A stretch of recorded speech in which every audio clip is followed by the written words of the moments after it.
Olá, galerinha! Bem-vindo ao Corte Show, o seu canal de corte mais querido do YouTube. Deixa seu like e se inscreva aí para nos ajudar. Então vamos lá, gente? Roda a vinheta!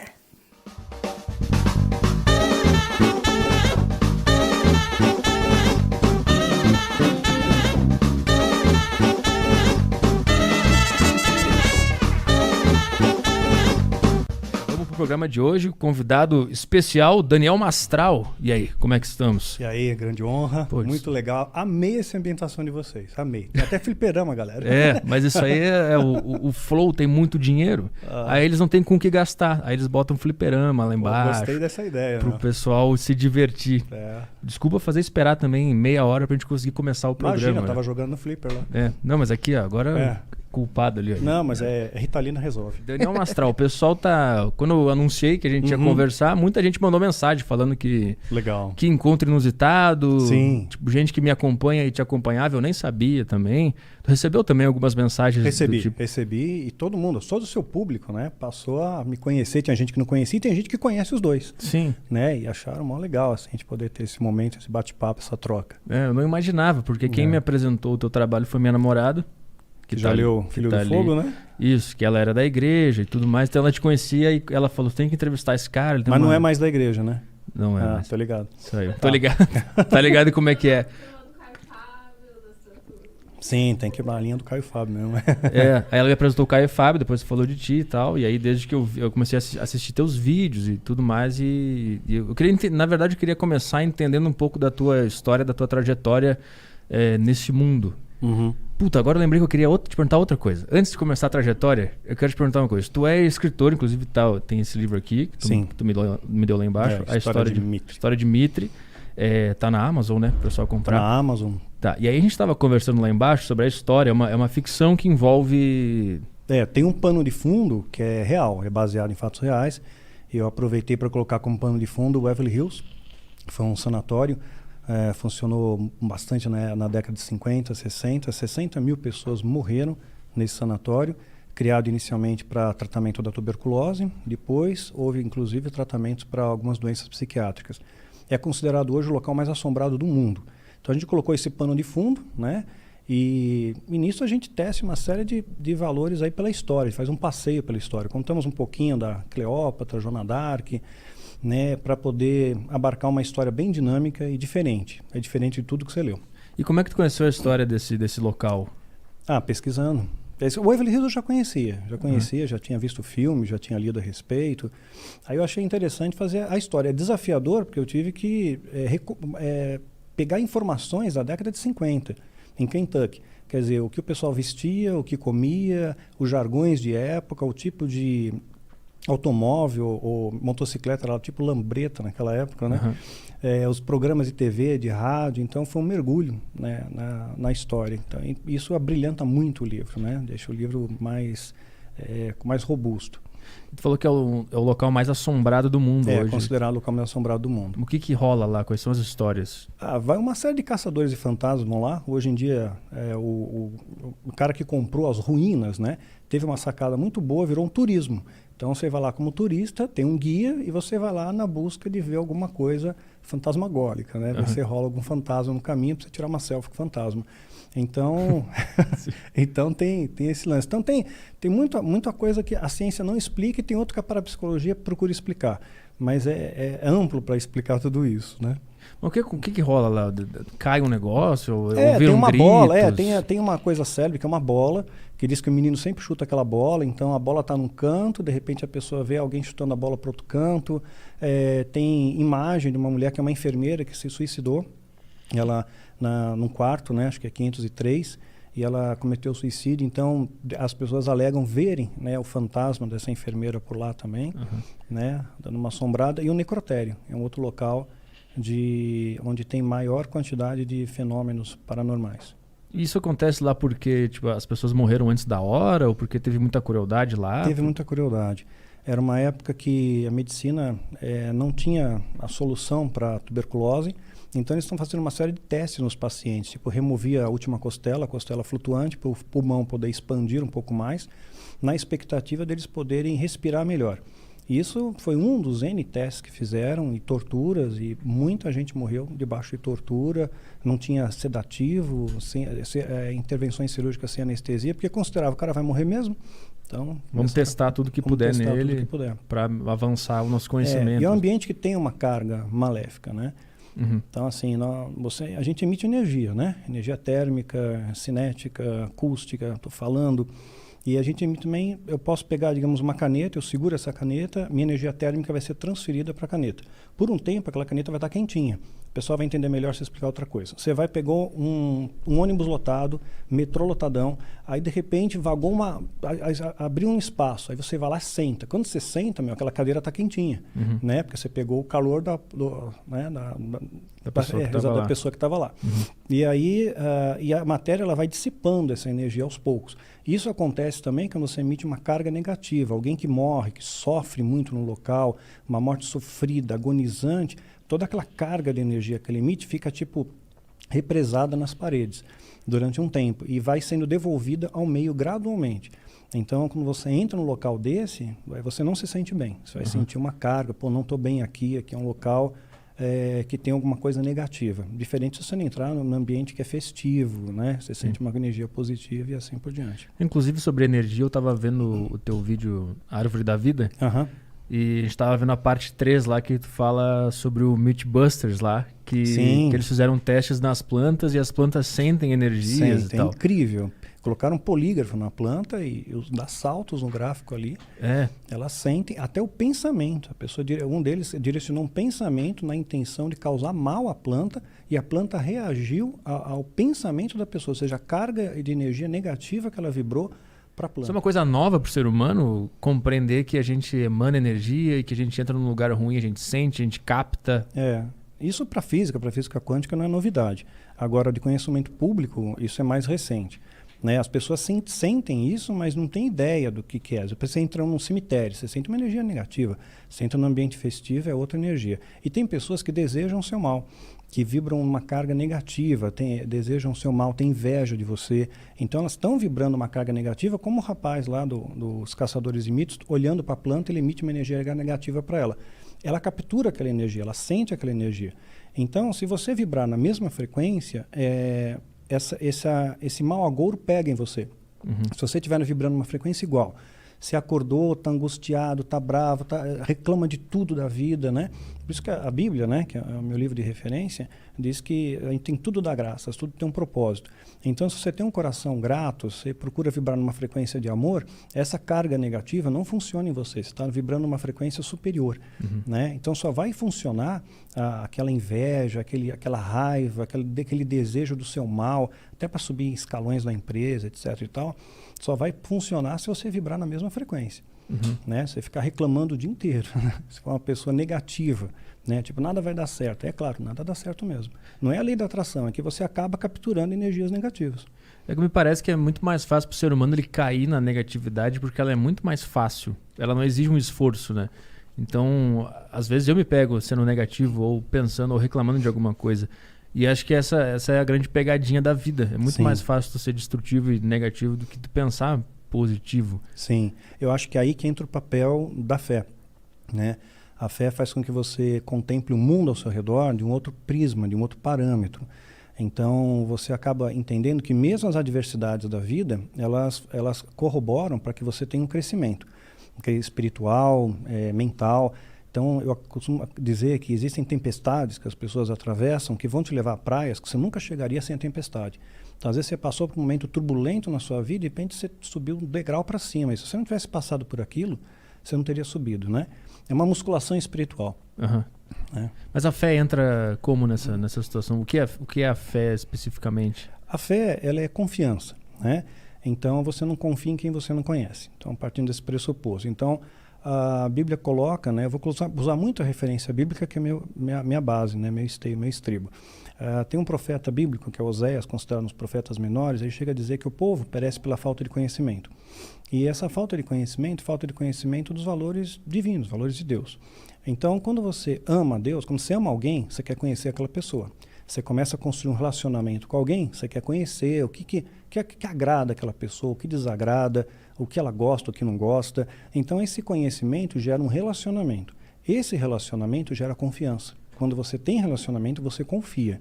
E você sabe que aquela pessoa está do seu lado, né? Quer seja no momento difícil, no momento bom, vai estar sempre junto com você. Assim é com Deus também. Se eu amo a Deus, eu vou conhecer mais a Deus, vou conhecer mais os valores que Deus estabelece para a minha vida. E esse relacionamento vai fortalecendo a minha fé. Eu passo a confiar em Deus. Então, quando alguma coisa não boa acontece ao meu redor, eu sempre vejo, não pergunto, puxa Deus, por que isso aconteceu? Eu mudei esse paradigma, eu pergunto para quê? Qual é o propósito? Né? O que eu vou aprender com isso? Né? Então, usando até um exemplo bem amplo, tá? Não é novidade para quem me segue, eu perdi meu filho para depressão. Né? Inclusive tem um diário dele e tal, pode baixar no meu portal gratuitamente, tem um parecer da minha esposa médica, do meu parecer teológico. Como é que é o nome mesmo para o pessoal procurar? Diário de Micael. Diário de Micael. Isso, Diário de Micael. Entra no meu portal, baixa gratuitamente. Tem lá e tem uma apostila de Kung Fu também. E isso me fez ter uma outra visão da vida, né? Quando você perde uma coisa grande assim, você começa a dar valor a outras coisas, você muda a sua referência. Eu antes era uma pessoa muito ansiosa, então eu estava aqui, estava pensando o que eu tinha que fazer amanhã. Eu não conseguia me debruçar no presente, né? Usufruir desse momento. E hoje, eu não sei quando vai ser o amanhã. Amanhã talvez não exista. Pode ser que amanhã eu morra, não esteja aqui. A vida é muito frágil. Então, não adianta eu ficar fazendo grandes planos para amanhã, porque eu não sei se vai ser o amanhã. Então, eu descanso mais nisso, eu descansar em Deus. Então, eu procuro viver meu hoje, o meu momento de hoje, a oportunidade que Deus me dá hoje de fazer o bem para as pessoas. Porque esse é o nosso legado. Você vai ser lembrado aqui na Terra, não pelo que você tinha, mas pelo que você é. Sabe que o maior arrependimento em leito de morte foi uma enfermeira escrever um livro sobre isso. O maior arrependimento, a pessoa que está morrendo, está nas últimas, né? O arrependimento que elas tinham, nunca ninguém falou, puxa, eu devia ter ganho mais 1 milhão. Eu poderia ter, puxa, eu não fui para Paris, eu não visitei a Disney. O arrependimento eu devia ter passado mais tempo com a minha esposa, mais tempo com meu marido, eu devia ter abraçado mais o meu filho, devia ter dito para minha filha que eu a amo mais vezes. Então, esse tipo de situação é o grande arrependimento no leito de morte. É a oportunidade que Deus nos dá a cada dia de você fazer diferença, de você abraçar, de você externar o amor. Porque hoje a gente vive uma sociedade muito egoísta. E isso também é fruto das redes sociais. A rede social é muito positiva, mas existe uma inteligência por trás que te manipula. Você começa a pesquisar uma coisa, de repente o cara começa a montar abrir um monte de janela. O algoritmo, né? E essa inteligência, ela te manipula também. As pessoas podem observar, na rede social, as pessoas estão cruéis. A coisa que a pessoa não falaria nunca na tua cara, ele fala atrás de um teclado. Tão cruéis, tão egoístas, todo mundo vira sabichão de tudo. Então, virou um ponto de gladiadores ali. Não era para ser assim, né? Para ser uma ferramenta, até mesmo no meio evangélico, no meio cristão, melhor dizendo, você vai ver esse conflito que é desnecessário. Então, quando eu perdi, né, o meu filho, eu passei a viver melhor hoje, passei a não ter medo das coisas. Acho que o medo freia muito a gente, né? Então, teve momentos que eu tinha um pouco de medo da morte, né? Porque, puxa, se eu morrer, eu vou faltar para meu filho. Aí quem vai cuidar dele?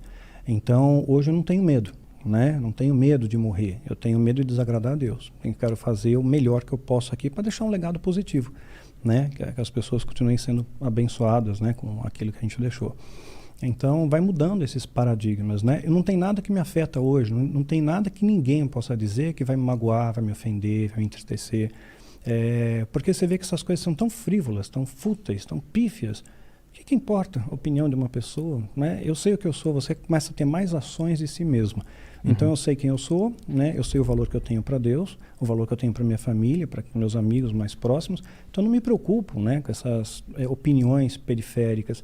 E hoje eu vejo muita fragilidade. Teve pessoas até mesmo, a Bruna Marquezine chegou a falar no Fantástico que uma vez ela foi muito agredida nas redes sociais, ela entrou em depressão profunda, chegou a ter até anorexia, se me eu acho que ela estava magra e o pessoal caiu em cima que ela estava magra. Ela foi uma coisa assim, né? Depois ela ganhou peso, falaram que ela estava gorda, quer dizer, sempre criticam, né?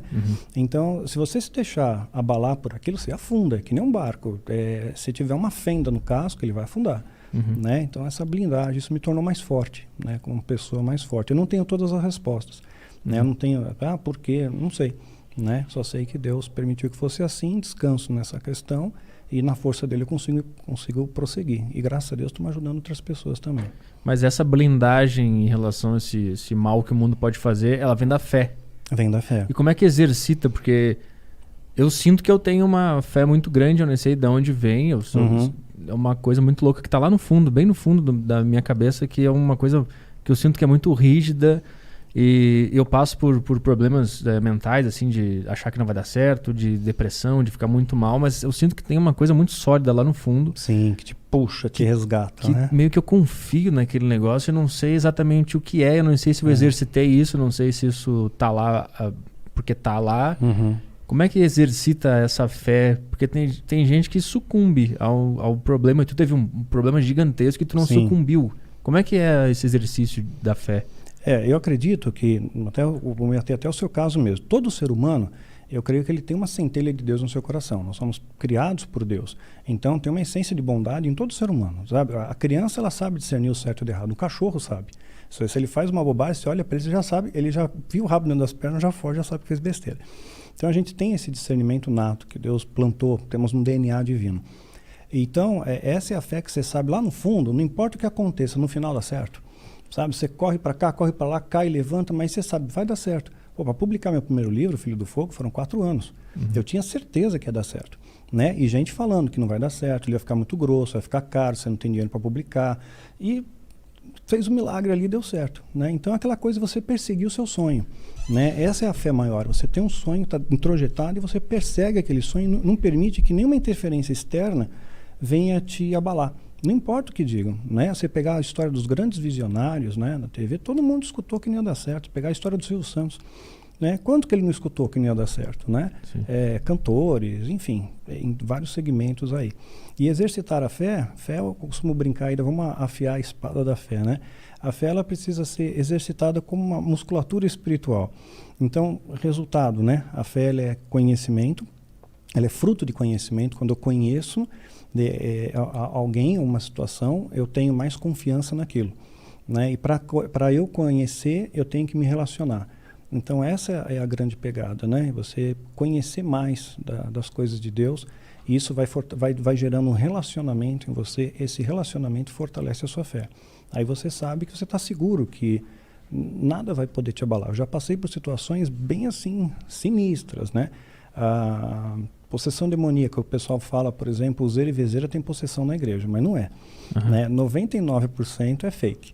Né? Demônio fake ali, que ainda canaliza e fala tudo errado. Já viu um demônio falar errado? Chega lá, o que você está fazendo nessa vida, demônio? Nós vai fazer tropeçar na tauba, bater a cabeça, cair da bicicleta. Quer dizer, não é demônio, né? Vai ler caminho suave, né, meu? Então, mas tem possessão verdadeira, genuína. Eu já encontrei umas paradas assim, não é legal. Né? Então aí sim você tem que ter fé. Sei que Deus está comigo, Ele é maior, e essa força de Deus vai me proteger e me blindar contra essa energia negativa que está se manifestando, tentando me intimidar. E sobre a Bíblia e Deus, eu queria entender a tua visão sobre Deus. Deus é o universo, ou porque eu tenho a visão de Deus, eu acho que é meio particular minha, que pelo que eu entendi, pensando com a minha cabeça, que Deus é o meu potencial. É o meu máximo, quando eu estiver agindo no mundo da melhor maneira possível, com o talento no 100%, e vai estar tudo tão perfeito, vai estar tudo... Perfeito não, mas vai estar tudo tão sincronizado, e as ações vão estar todas suaves e certeiras, aí eu encontrei Deus. Faz algum sentido essa minha ideia? Bom, não é um conceito errado, né? Eu não posso apontar certo e errado. Eu entendo assim, nem sempre Deus vai estar presente quando as coisas estão dando certo. Deus normalmente ele está presente quando as coisas dão errado. Né? Normalmente Deus está ali. Né? Esse é um milagre de Deus. Né? Quando está tudo dando errado, de repente você agora não tem saída e uma porta se abre. Né? Então esse Deus ele transcende o nosso talento, a nossa capacidade natural de enfrentar situações do nosso cotidiano. Se eu pensar um exemplo bíblico, tá? Pegar Paulo, que é uma grande referência que nós temos, fez as epístolas paulinas e tudo mais, ele só se lascou. Quando ele perseguia os cristãos, ele estava de boa, ele era fariseu. Ele tinha um cargo de prestígio na sociedade da época. Quando ele se converte ao cristianismo, né, aceita Jesus, ele passa a pregar os valores de Cristo, ele passa a ser perseguido. Ele foi apedrejado, sofreu naufrágio, foi preso, apanhou com vara. Quer dizer, o cara só se estrepou, passou fome, passou frio. Aí você olha para esse quadro, caramba, né? Mas em momento algum ele desistiu. Ele falou, olha, nada vai me separar do amor de Deus. Então isso é um patamar de fé, assim, que é meu alvo de vida, né?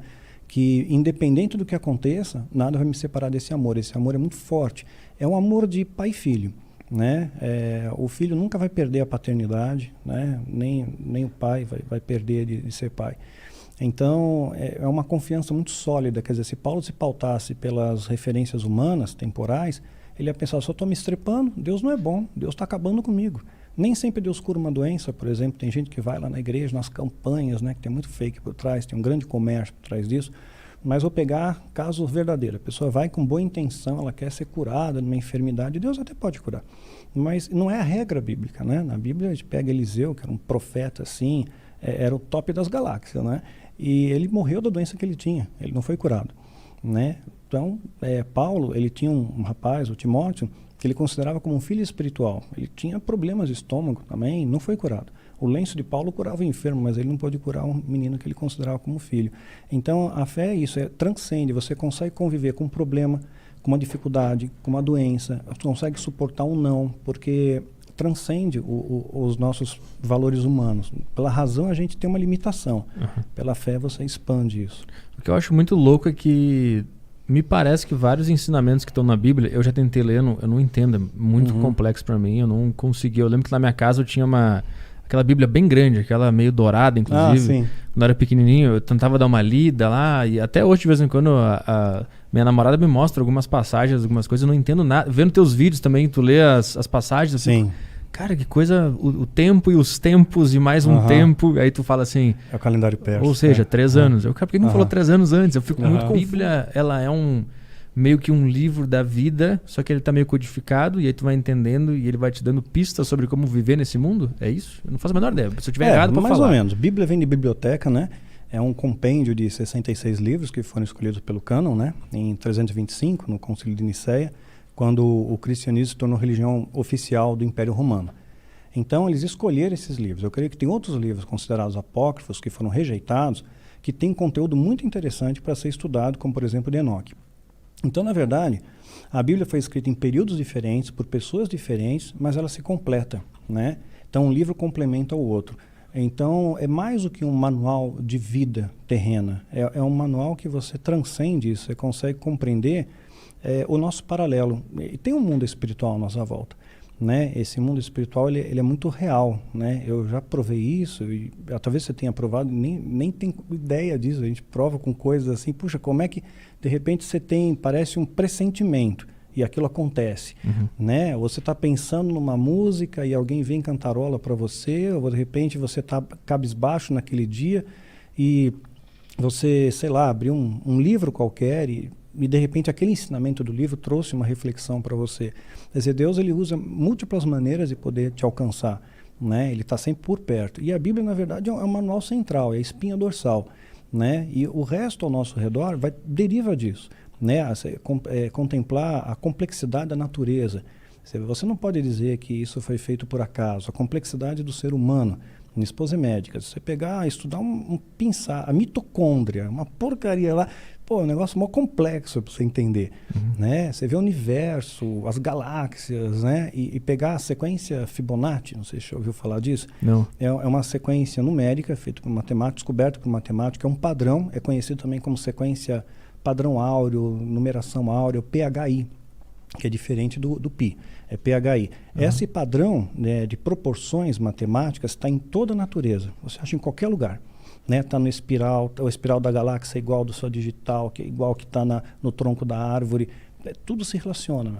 Eu acho que tem uma série na Netflix que é o Código Secreto, alguma coisa assim, que ele mostra, no caso dessa série, ele mostra que o pi está em todos os lugares do mundo. Isso, acho que é o PHI, deve ser. O pi usa muitas coisas também, mas esse PHI, que é a proporção áurea, chamam também número divino, isso vai estar em qualquer lugar, está na folha, está na planta, está na casca do caracol, está no pinheiro, está em tudo quanto está na asa da libélula. É um padrão matemático, quando você olha, caramba, está em todo lugar, e é exatamente a mesma proporção, isso não é por acaso. Isso seria a marca de Deus? Ou exatamente, eles costumam dizer que é uma espécie do DNA de Deus, a assinatura de Deus na sua criação. Está em tudo quanto é lugar. E os livros da Bíblia, o pessoal escreveu isso no passado, né? É muito antigo, então eles não tinham eu acho, não sei como, acho que essa é a minha questão, como é que eles tinham tanto conhecimento, como é que eles entendiam tanto da vida para escrever esses livros que até hoje a gente descobre coisas neles? Como é que eles... Havia algumas pessoas que Deus escolheu, quer dizer, não foi todo mundo, qualquer um que escreveu, mas algumas pessoas que Deus escolheu, e a Bíblia foi escrita por homens, mas foi inspirada pelo Espírito Santo. Por isso que ela contém falhas. Né? Existem falhas periféricas na Bíblia. E essa falha que faz com que alcance as pessoas. Então, por exemplo, tem um evangelista que fala que Jesus curou 2 cegos. Aí outro evangelista, não, curou um só. Aí você vai dizer, poxa, tem uma falha. Quer dizer, ela não foi editada, alguém poderia refinar isso daí, vamos ajustar para ninguém falar nada. E deixaram. E assim como esse, tem outros pequenos erros periféricos também, até de cronologia e tudo mais. Mas essa imperfeição alcança o homem que é imperfeito. Você vai ver numa prisão, a Bíblia transforma o preso. O preso é transformado com a Bíblia. Se você der para o cara um Machado de Assis, né, uma Clarice Lispector, né, ele não vai ser transformado com aquilo. Né? O Monteiro Lobato, ele vai ler, não vai ser transformado. A Bíblia, essa imperfeição dela, periférica, se aproxima do homem que também é imperfeito e transforma as vidas. E transforma até o dia de hoje. Quer dizer, tem alguma coisa a mais. Né?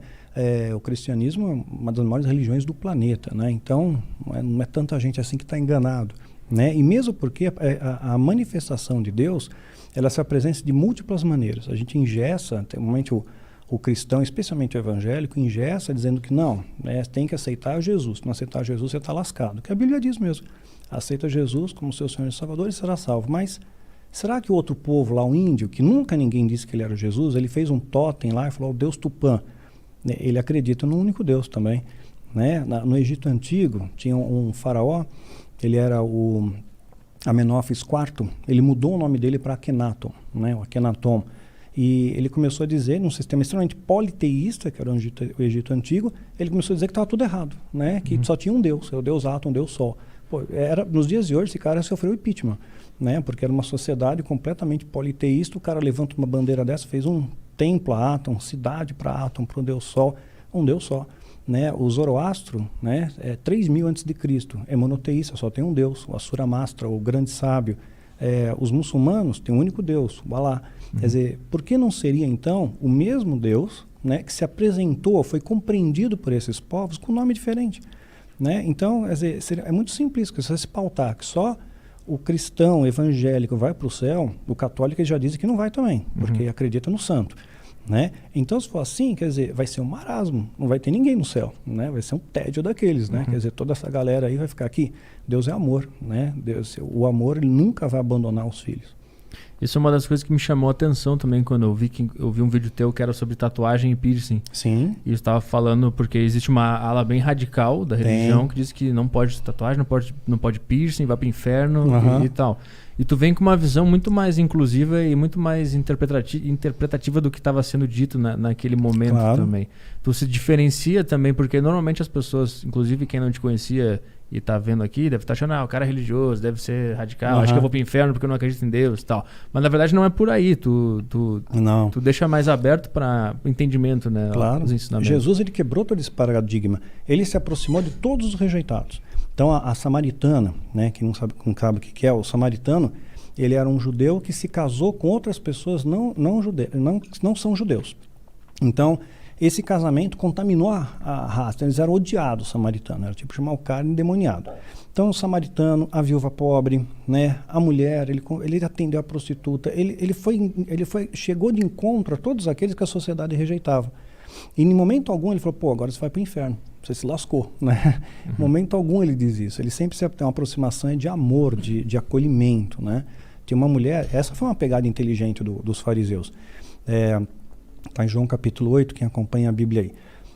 Jesus está ensinando lá para a galera, de repente os fariseus, que eram um pessoal religioso, era assim o top das galáxias nos dias de hoje, seria o equivalente a um arcebispo, hoje o pessoal criou a coisa do apóstolo, que não existe, tá? Nos dias de hoje não tem essa palhaçada não, era para a época de Jesus, depois a gente explica isso. Tá. Aí vem lá os caras que eram o top das galáxias, eram os doutores da lei, e trouxeram uma mulher adúltera, pega em flagrante. A lei mosaica que estava em vigor na época dava legitimidade para eles apedrejar aquela mulher até a morte. E é uma cena horrível, né?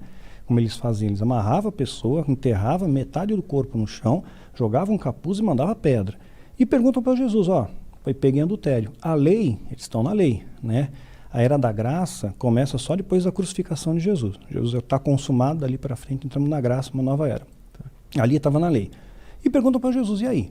Né? Ela tem que apedrejar, o que faz? E ele começa a escrever na terra, né? A inferência teológica mais, que eu acho plausível, é que Jesus estava escrevendo o pecado dos caras que estavam com a pedra na mão.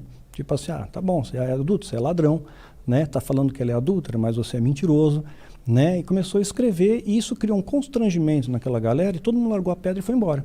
Jesus chega para a mulher e ele não fala, bom, agora, desculpa, você vai para o inferno, eu te livrei da pedrada, mas se você morrer, você vai para o inferno. Não, ele falou, olha, cadê teus acusadores? Não tem nenhum aqui, eu também não te acuso, vai e não peques mais. Um acolhimento de amor, né? Diferente de todo mundo. Então Jesus quebra o paradigma. Quem sou eu para dizer que alguém tatuado, minha esposa tem tatuagem, eu tenho, né? Fiz homenagem ao meu filho, minha esposa também tem, usa piercing, uma orelha cheia de piercing, né? E eu vejo gente com terno e gravata lá no congresso que o caráter dele é podre, né? Deus vê o coração, né? Você pegar um arquétipo bíblico, tem um João Batista na Bíblia, ele se vestia com pelo de camelo, cinto de couro, morava no deserto e comia grilo com mel. Era um cara... Grilo com mel?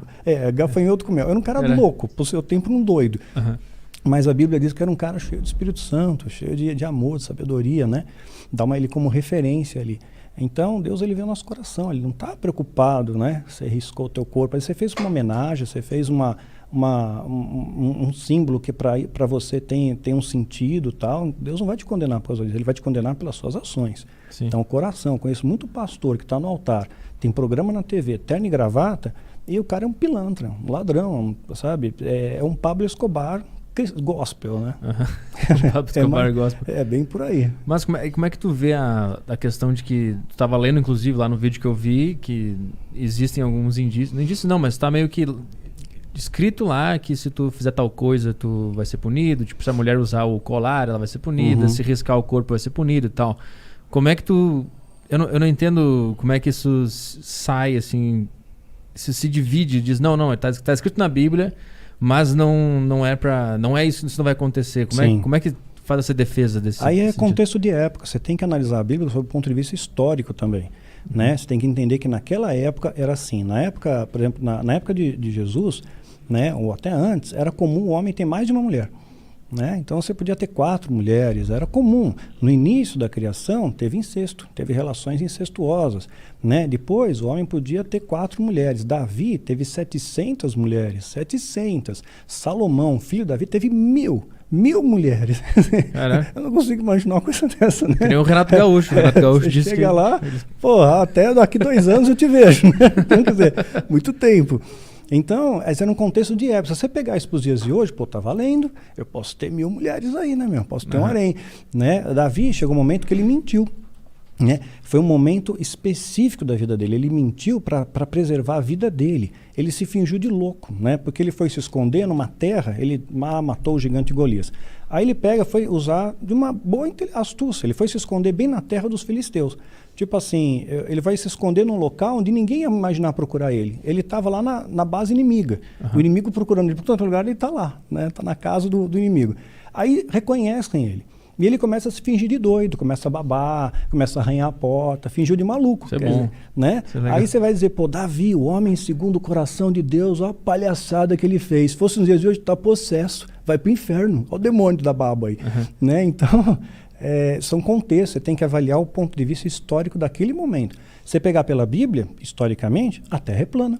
Se você pegar as bases bíblicas na Antiguidade, onde a Bíblia foi escrita, né, os conceitos ali, você vai dizer, bom, Terra é plana, porque a Bíblia dá essa referência, né? Tinha uma cúpula em cima, o Sol está perto da Terra, imagina, ele estaria fritando. Sim. Né, se o Sol tiver... Sim, mas é que na visão deles ele é menorzinho, né? Ele fica girando aqui, mas ele... Exato, eles acham que a Lua e o Sol têm o mesmo tamanho, né? É uma questão de perspectiva. Enfim, é contexto de época, a gente tem que analisar isso daí. Mas acho que a maior crítica de quem não acredita em religião, ou quem é contra a Bíblia, eu acho que isso é uma bobagem, é que fica muito conveniente se a gente for ir mudando. Ah, não, mas não era bem assim, era contexto de época. E, no final das contas não acaba virando... O argumento deles não pode ser validado, tipo, então não é um livro universal, não é uma mensagem que pode ser passada se cada época ela muda. Como é que... Esse aspecto, legal. Como é que você explica? Todo o Velho Testamento, ele foi preparado para que você entenda o Novo. Então, todas as histórias do Velho Testamento, eles vão fazer com que você tenha uma compreensão do Novo. Pensar um exemplo. Moisés, ele está lá no Egito, preso, cativeiro no Egito. De repente, Deus dá uma orientação para eles. Olha, vai passar aqui um anjo da morte e vai matar todos os primogênitos do Egito. A última praga ali, né? São as 10 pragas, vai ter essa daí, a morte dos primogênitos. E aí, para que esse anjo de Deus não destrua, né, vocês que são hebreus, você vai pegar sangue, né, e vai atingir o umbral da porta, né, com esse sangue. E aí ele vai ver esse sinal e não vai entrar na tua casa. Esse sangue está tipificando o sangue de Cristo derramado na cruz. Esse sangue nos protege, nos guarda, nos livra, nos traz a remissão para nós. Então o Velho Testamento faz com que nós possamos entender o Novo. A partir do momento da crucificação de Jesus para cá, na graça, é muito simples entender a Bíblia. Amar a Deus acima de todas as coisas e amar ao próximo como a ti mesmo. Só isso. É isso que Deus estabeleceu. E essa é a espinha dorsal, é o amor. Né? Então não tem mais todos aqueles dogmas antigos, não tem mais o ritual, não tem mais que ir no templo e sacrificar o boi, o bicho. Acabou tudo aquilo. Jesus só trouxe uma prerrogativa do amor. Amar a Deus e amar ao próximo. Então você não vai fazer mal para o próximo porque você não quer que faça para você. E eu vou amar a Deus, eu vou honrar a Deus e os valores dele que Jesus deixou para a gente como herança. Então basicamente é isso. Esse é o Novo Testamento. Tá? O Velho Testamento a gente conta a história antes de Cristo e depois de Cristo. Tá. Né? Esse é o marcador de tempo. Hoje a gente conta o nosso calendário, o calendário gregoriano.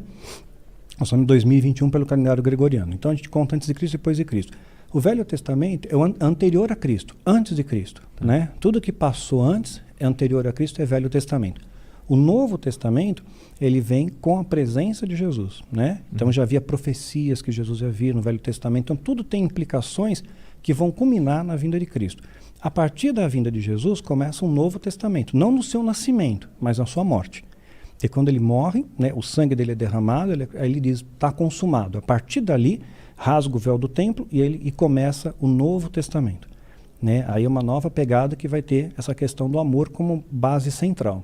Essa divisão ela foi feita já na época ou foi depois quando foram contar a história que dividiram em velho e novo? Porque eu lembro quando eu era adolescente, que eu era metido ateu, não sei o quê, eu não sou mais.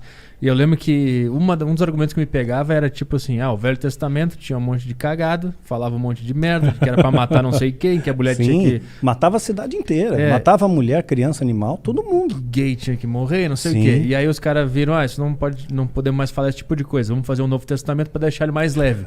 Esse é o argumento que eu ouvia, eu ficava, esses religiosos... o velho truque. Como é que é essa história? Tem sentido esse argumento? Como é que eu quebro esse argumento? Quero aprender a quebrar esse argumento. Porque eu não sou mais ateu. Pô.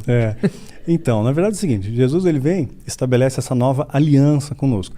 Então aquilo que é Velho Testamento, passou. Serve de entendimento para você, serve para compreender todos os valores do Novo. O Novo Testamento começa com a morte de Cristo. É claro que ninguém naquele momento histórico falou, vamos começar a contar a história agora. Vamos mudar a data. A data continuou sendo, pelo calendário judaico, como era contado o tempo ali. Mais adiante, quando Constantino, ele era o imperador romano, ele acaba tendo uma visão lá na guerra, ele acaba então absorvendo o cristianismo. Então, o cristianismo se torna a religião oficial do Império Romano. Aí nasceu a Igreja Católica Apostólica Romana. Com o nascimento da Igreja Católica Apostólica Romana, depois teve o Edito de Milão em 313, dizendo que todos os cristãos podiam praticar livremente a sua fé. Antes os cristãos eram perseguidos, lançados nas arenas, os leões matavam. E aí em 325 formam um cânon. A partir daí, eles começam a fazer uma nova contagem de tempo, eles vão redefinir o tempo, né? Qual foi o momento histórico que Jesus morreu? Quando ele nasceu, né? E aí começa a vir o que a gente conhece como calendário gregoriano. O Papa Gregório estabelece um novo calendário e a gente faz uma nova contagem de tempo, né? Partindo dessa premissa. Mesma coisa a Bíblia, ela foi escrita a ato contínuo. Hoje a gente vê o versículo tal, capítulo tal, isso não tinha, né? Isso foi feito depois para facilitar o entendimento, a compreensão de quem está estudando. Então, hoje, o que prevalece hoje é a prerrogativa de Cristo. E Jesus ele é um grande diferencial, porque além dele dividir a história, né, continuar transformando vidas, ele tem muito mais poder de transformação. Eu tenho amigos meus que são budistas e respeito profundamente. Né? Mas se pegar o budismo, que é mais antigo ainda, né, você não vai encontrar nenhum desses, como eles chamam de avatar, ou Maitreya, tal, que ressuscitou. Jesus ressuscitou. E a gente tem provas empíricas disso, não arqueológicas, né? Não documentais, ninguém fotografou, não tinha isso. Mas partindo do pressuposto que na época Pôncio Pilatos, que era o procurador romano em Jerusalém, havia um boato entre os discípulos de Jesus que se ele morresse, ele ia ressuscitar.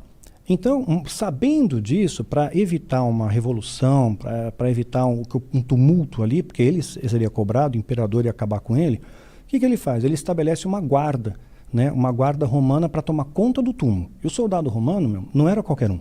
Sabe? Ele tinha uma couraça aqui na frente e tinha 2 cintas de couro atrás, formando um X. Então, o soldado romano nunca dava as costas ao inimigo. Eram super bem treinados, o melhor soldado e exército do planeta naquele momento. O Império Romano só foi acabar em 476 depois de Cristo. Séculos e séculos ali de governo. Tomando uma guarda, né, um pelotão. Esse pelotão tinha no mínimo 21 soldados, altamente treinados para tomar conta de um túmulo. Então, evidentemente, seria muita vergonha para o Império Romano dizer, pô, roubaram um corpo daqui que tinha uma pedra super pesada, né, vieram até aqui, rolaram a pedra debaixo da nossa barba, seria vexatório para eles. E o outro fator, né, quer dizer, o soldado romano ficou lá e o corpo sumiu. Né, e outro fator, os discípulos de Jesus. Eles continuaram afirmando que Jesus ressuscitou e apareceu para eles. Ele apareceu para mais de 500 pessoas num período de 40 dias. Então, esses discípulos falaram, eu vi Jesus, eu deram a vida por Jesus. Quer dizer, se eles falassem que eram cristãos naquela época, que acreditavam em Jesus, né, eles iam ter pena capital de morte, porque eles estão cultuando alguém que morreu, né, que é um bandido, né, que sofreu a pena capital do Império Romano, foi morto pela cruz. Então, se você dissesse que você apoia o bandido, você vai ser tratado como tal. E eles não se importaram, quer dizer, que eles realmente tiveram uma experiência com Deus muito forte, eles tiveram um contato muito íntimo com Jesus. Então, ninguém em sã consciência, né, falaria isso, né? Ia se dar, porque o Império Romano era cruel, eles torturavam de maneira bárbara, né? O filme do Mel Gibson acho que mais se aproxima, Paixão de Cristo, que conta realmente como é que era essa tortura, o açoitamento, né? Não era uma coisa branda. Então eles deram a vida, então Jesus realmente ressuscitou. Eu sou muito leigo na história de Jesus, eu não entendo por que isso aconteceu, porque o Império Romano era contra ele, por que existiu essa treta toda deles brigarem, ser crucificado. Qual era o lance? Eu não faço ideia, não faço a menor beleza, ideia. Ótimo, que a gente vai explicar para muita gente isso. O que acontece? O Império Romano, ele expandia o seu império, conquistava nações, conquistava territórios, e ele tinha uma característica, ele permitia que aquela civilização dominada preservasse os seus cultos, a sua religião. Ele não intervinha naquilo. Ele não falava, vocês têm que adorar César. Era um deus. Eles não falaram que tem que adorar César, você tem que pagar o imposto. Pagou o tributo, acabou. Pode acreditar no que quiser. Sim, acreditando, eles não interferiam nessa parte religiosa. Então, o Império Romano, como estava tomando conta ali da Judéia, de Jerusalém, nesse momento, todo mundo estava tranquilo. Os judeus praticavam a sua religião, tinham o seu templo, tinham a sua vidinha ali. Só que aí vem Jesus e ele tornou uma possibilidade para o Império Romano de haver uma revolução. Esse cara está agitando multidões, está mexendo com uma turba. Muita gente segue ele. E eles tinham receio que se esse cara vier fazer uma rebelião contra o imperador, e se esses malucos começarem a tocar fogo aqui, começarem a querer matar todo mundo que é romano. Então, por causa disso, eles tiveram que abafar. Tudo que era contra o império tinha que ser atacado. Então, eles interpretaram Jesus como um rebelde, uma pessoa que pudesse ter a possibilidade de causar uma revolução ali. E fazer o império enfraquecer. Naquele pedaço, eles seriam massacrados. O Império Romano mandava uma tropa, acabava com eles. Sim. Mas eles não podiam ter problema, quer dizer, eles iam deixar de ganhar dinheiro. Eles já ganhavam dinheiro com os tributos, quer dizer, uma revolução, mesmo que eles morressem, né, eles iam deixar de ganhar dinheiro, não é válido para eles, não era um bom negócio ter uma revolução ali, naquele momento. Mas Jesus, ele se opunha a sei lá, os dogmas, as regras dos imperadores romanos? Não, ele chegou a dizer muito claro, dá a César o que é de César e a Deus o que é de Deus. Então Jesus, ele não foi um libertador político, que era uma grande expectativa que os judeus nutriam, que ele viesse o Messias e esse cara fosse libertar eles do jugo do Império Romano. Jesus não foi. Ele veio trazer uma libertação de vidas, né? Não politicamente falando. Mas ele começou a pregar, fazer milagre, começou a curar, começou a ensinar as multidões. Isso começou a incomodar os fariseus. Os fariseus tiveram inveja, tiveram ciúmes dele, porque ele está ganhando muita atenção. Até o Pilatos percebe isso, está registrado na Bíblia. Pilatos percebeu que eles estavam entregando Jesus por inveja. E eles dão grana para os caras, na época lá, de quem que vai soltar. Era um costume soltar um preso na Páscoa. Então tinha um preso lá, um bandidão que era o Barrabás. E aí, gente, solta o Barrabás ou solta Jesus? Jesus estava preso, já tinha sido açoitado, porque eles entregaram Jesus para o Império Romano, dizendo que ele estava trazendo ali, poderia trazer uma rebelião, uma confusão. Então, tinha muita gente que seguia ele. E aí, então, Pilatos vai, escolhe qual dos dois. E aí o povo, incitado pelos fariseus, ok, mata Barrabás. Solta Barrabás, mata Jesus. Né? Jesus morre, crucifica. Então, por causa disso que eles acabaram crucificando Jesus. Porque muita gente falando, eles ficaram com receio, vai criar um problema, vamos ter que matar esse cara que está criando um problema pra gente. Outra coisa que eu tenho muita dúvida sobre a Bíblia também. Serve como uma analogia para muitas coisas da nossa vida. Muitas coisas. Mas são histórias reais também. São histórias reais que têm N reflexões para desdobrar aí a respeito. Entendi. Vamos falar da tua trajetória. Eu queria também te perguntar sobre criatividade, que tu escreveu um monte de livro. E eu quero saber, como um artista, da onde vem a criatividade, a inspiração, da onde vem a força para sentar e sair aquelas informações que não existiam antes, que tu vai criando na hora. Tu acha que tem alguma ligação com Deus, com esse divino, a criatividade em si? Acho que nesse caso específico não, porque tem escritores